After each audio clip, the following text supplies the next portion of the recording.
So let's go ahead and talk about the frozen elephant in the room, the polar vortex, and how it's affecting our woolly overlords, the sheep and goats. The polar vortex is a large area of low pressure and cold air that hovers around the poles, but in recent years it's become unstable, causing harsh and extreme winter weather across North America and Europe. This is our first polar vortex experience. We're in the pretty mild climate zone. Our winter temperatures tend to bounce around a lot, but generally don't dip below negative 10 degrees Fahrenheit or negative 23 degrees Celsius.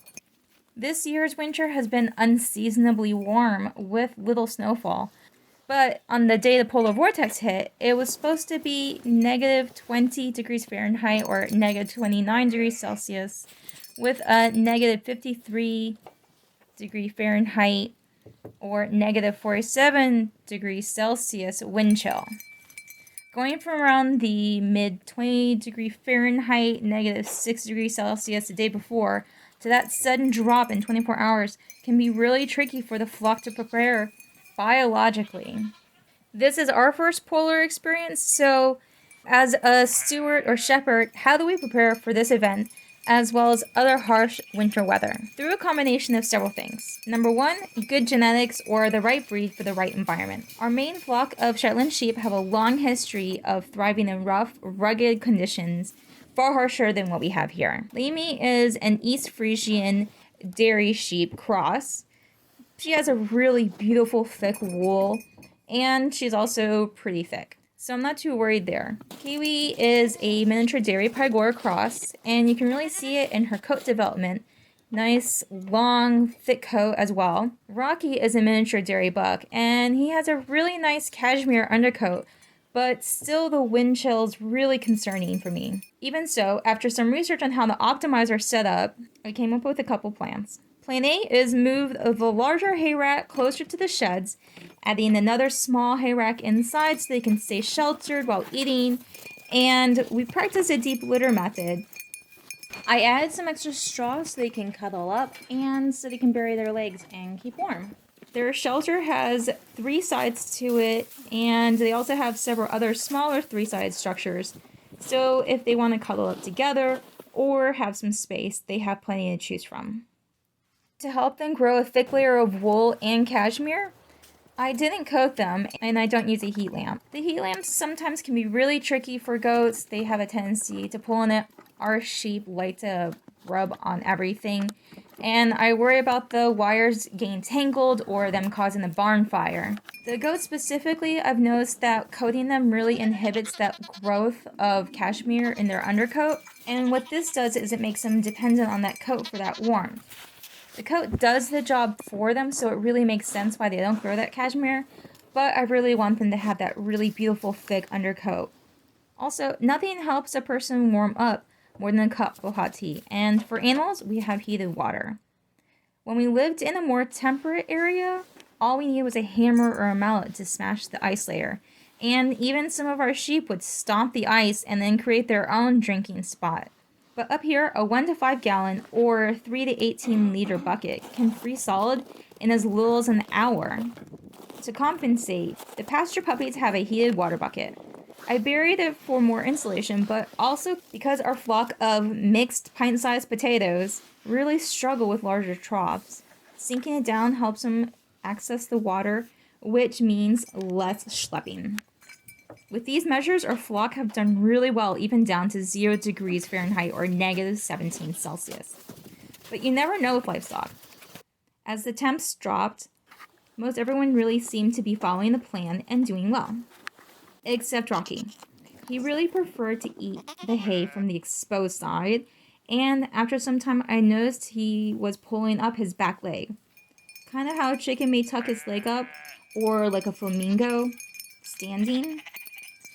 This really concerned me, so I picked him up and brought him inside. Give him a good once-over, check his body temperature, any signs of frostbite and such. And see where we go from there. He wasn't happy with it, and neither was anyone else. He was hollering, they were hollering, which is natural. They act as a single organism with one brain shared among many bodies. And they're not happy to get split up.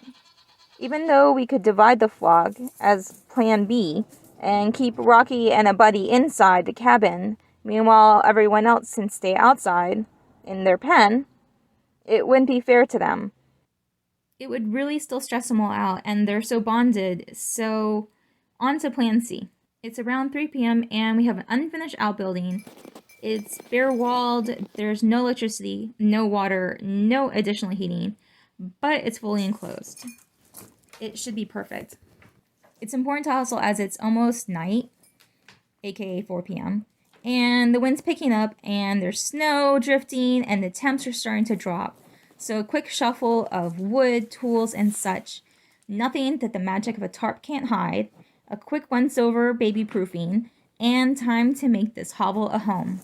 I have a mobile hay rack tub, a bin of pellets with just a dash of added grain for extra calories to burn, but not too much to be mindful of the bloat, a bucket of water. It'll freeze overnight, but it'll do for tonight.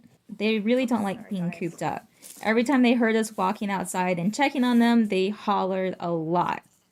But it's warmed up to 0 degrees Fahrenheit or 17 degrees Celsius, so it's time to move them back to their pen.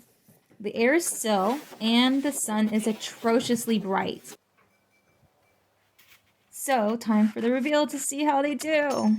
And they're all alive. Yay! The bucket is frozen with their token poopies. And they didn't eat all their hay and grain, which is expected. Over the day, it's warming up so fast, the polar vortex blob has moved on to its next victim. By nightfall, it's warmed up to 20 degrees Fahrenheit or 6 degrees Celsius.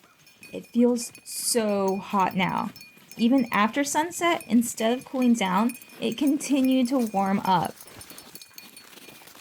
The polar vortex reminded me of a hurricane, in that there was a sudden and dramatic shift in weather and temperature.